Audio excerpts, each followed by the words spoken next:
What is prejudice?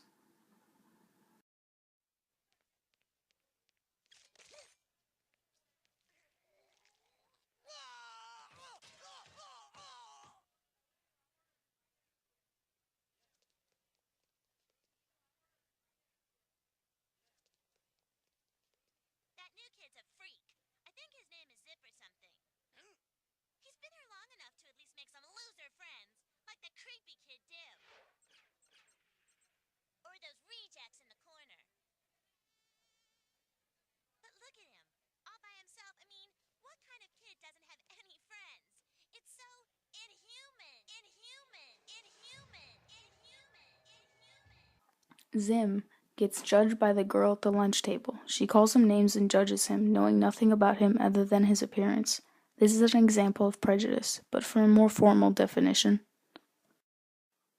The affective or evaluative component of the tripartite attitude structure of social bias. According to Donna Batten, prejudice can also come to play in a courtroom. A juror can be disqualified from a case if it is at all possible that they may be prejudiced regarding the case. They could be because their uncle was killed by a burglar and this was a robbery case. So if there's any way at all they could be connected to the case, they are out. The judges in the case are required, like the jurors, to be 100% free of prejudice in a case. Who causes prejudice?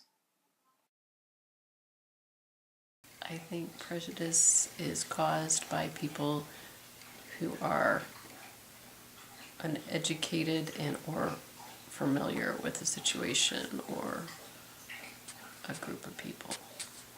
I think we're all responsible for prejudice. We all try to make decisions on the spur of a moment and hopefully reevaluate after we get to know more. According to Gordon Alport, certain individual differences make one more likely to hold prejudiced attitudes than not. Political ideologies, particularly RWA beliefs, predict explicit levels of prejudice. An authoritarian individual demonstrates conformity to convention, authority-sanctioned aggression against deviance, and submission to authorities. Additionally, dominance-oriented personalities also tend to be more likely to hold prejudiced beliefs because they endorse the inevitability of group hierarchy. Who do you think is affected by prejudice? I think everybody's affected by prejudice. Have you ever been the victim of prejudice? I had the opportunity in college to sit down next to the guy that was next to me in the dorms, and I sat down next to him at a table, and it was a table of football players. And when I sat down, I realized they were all staring at me oddly, and I quickly became aware of the fact that I was the only Caucasian fellow in the group. And so they looked at me a bit funny for a while, but after I got to know them all, they seemed to be fine with it. I was a victim of prejudice back when I was applying for graduate school. I had just graduated from college and immediately applied to go get my master's, and I was put on a wait list. I went to go talk to the university to find out why I was put on a wait list, and they told me that I was too young to know what I wanted to do and that they wanted that spot for someone who was older and really knew what they wanted to do. So I was discriminated against, and they told me that just because I was younger, I couldn't have as clear of understanding of what I wanted to do with the rest of my life as somebody who was 35 or 40 years old.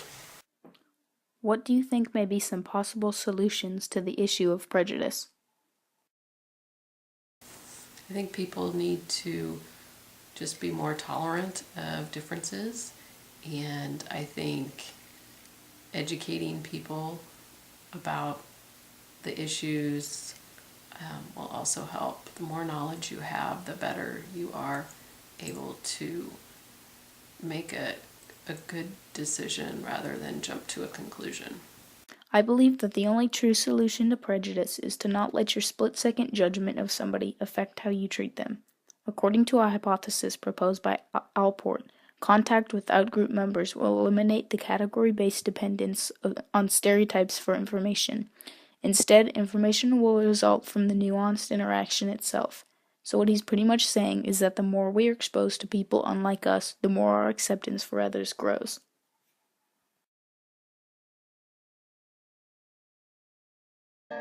We are now entering the Hall of Stereotypes. These wax figures represent how some intolerant people have labeled minorities. Here we see a black person eating chicken and watermelon, a stereotype that hurts the African American community. What other stereotypes do you see here? Here's the Arab as a terrorist. That's right, but of course we know that not all Arabs are terrorists, don't we, kids? Well, there's an Asian man with a calculator. That's right. Not all stereotypes are negative, but even a positive one like all Asians are good at math is harmful to society. Look, a covetous Jew.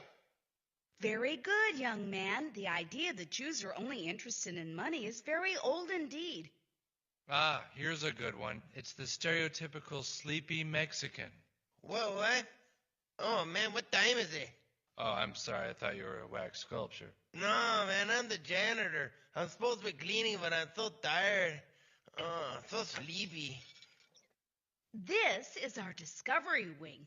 Take your time at the computer displays because you see, being tolerant, you must also learn to respect people who are small, people who are disabled, even people who are overweight, like this young man here. You other boys have probably called this young man names like Tubby or Lard Butt or Fat Tits. Fat tits, that's a good one. Yeah, I have to remember that. But you must learn to be tolerant of his differences as well. If he chooses to eat fatty foods, that's his life choice.